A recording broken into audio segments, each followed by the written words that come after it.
I've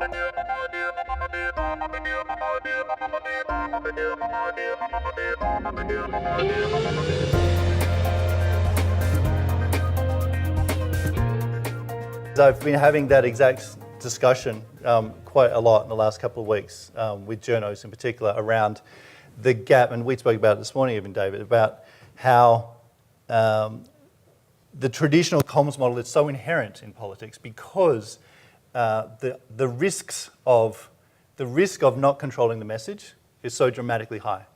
You know, one mistweet, one misquote. You know, just the last few weeks, just think of how many examples you can think of. The last few weeks, someone speaking a sentence or not speaking a sentence for 3 minutes on live TV can really make a huge, you know, it can have a huge amplification effect on the marketplace. So I think it's an extraordinarily unique environment because that media layer is so extreme. Once you get outside, so there's if you like the true content layer of longer term storytelling, programmatically thinking, what do people want to hear about? How can I take them on a journey? But there's still in the political circles, there's still this incredibly high wire act, which is this daily 24/7 news cycle, which is really influences everything to its core. And I don't know how you reconcile the two things at the full political level. Dave, do you have any further thoughts on it? Obviously, at that high wire level, the political level, there is that challenge. But I think the opportunity is more at the program level to be consistent, and perhaps that's not an area where you're going to be able to walk into a minister's office and say, hey, listen, we're going to do content marketing, and away we go. Although I think they can take much more opportunity about the commitment that Todd talks about, because the opportunity now is that you can be there on a daily basis. You can have that conversation and you can actually start to develop that one-to-one relationship with your audience and start to take the media out of it.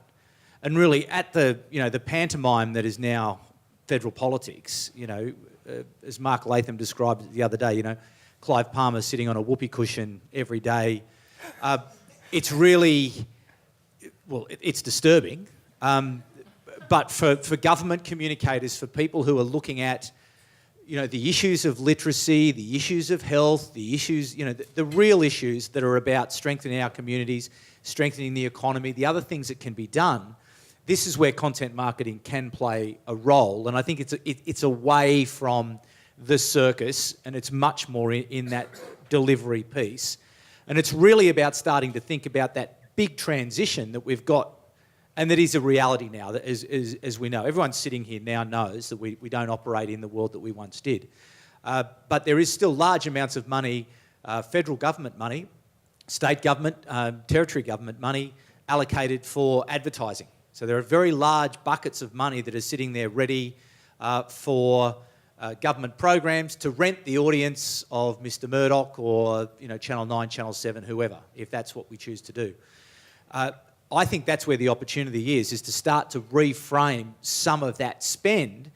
And again, the old pilot project, nothing beats it. I was actually talking to a senior public servant the other day who said in their particular department that they've got more pilots than Qantas in their particular... and I noticed people nodding, yeah. And I think it is a good way to work. But it's about perhaps... It's not saying... let's take all the advertising budget and let's throw it into content marketing tomorrow because the whole world's changed and it's not going to happen. But where are the opportunities where you can find an opportunity to invest in content marketing and invest in the process of content marketing? Because content marketing is a process and it is this commitment, and it starts with objectives. It starts with being committed to objectives, and then it goes through research, strategic planning, channel selections, media selections, editorial calendars and publishing and measurement and evaluation.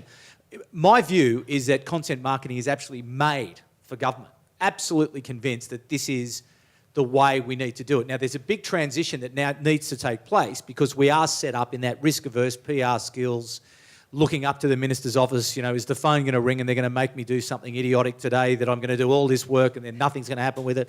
Then I'm going to try to get back to doing something meaningful and then I'm going to get another idiotic request because someone else is...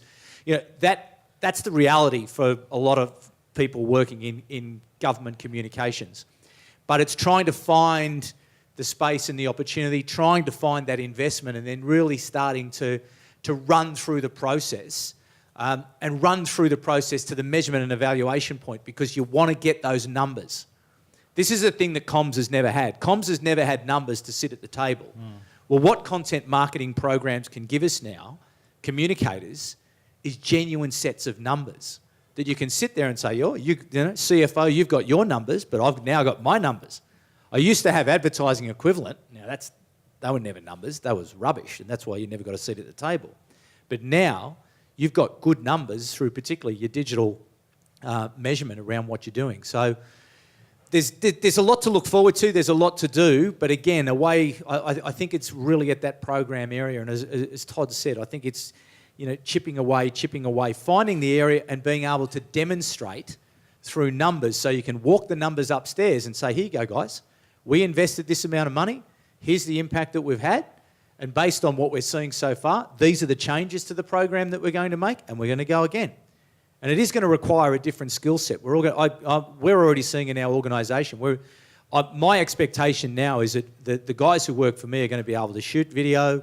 They're going to have to be able to take photos. They're going to have to write stories. They're going to have to edit. They're going to have to pitch to the media. They're going to have to be journalists working in organisations telling stories. That's the future for communications in government. Well, and it's I think broadly, you know, even in big organisations, I think it's the way it's going now.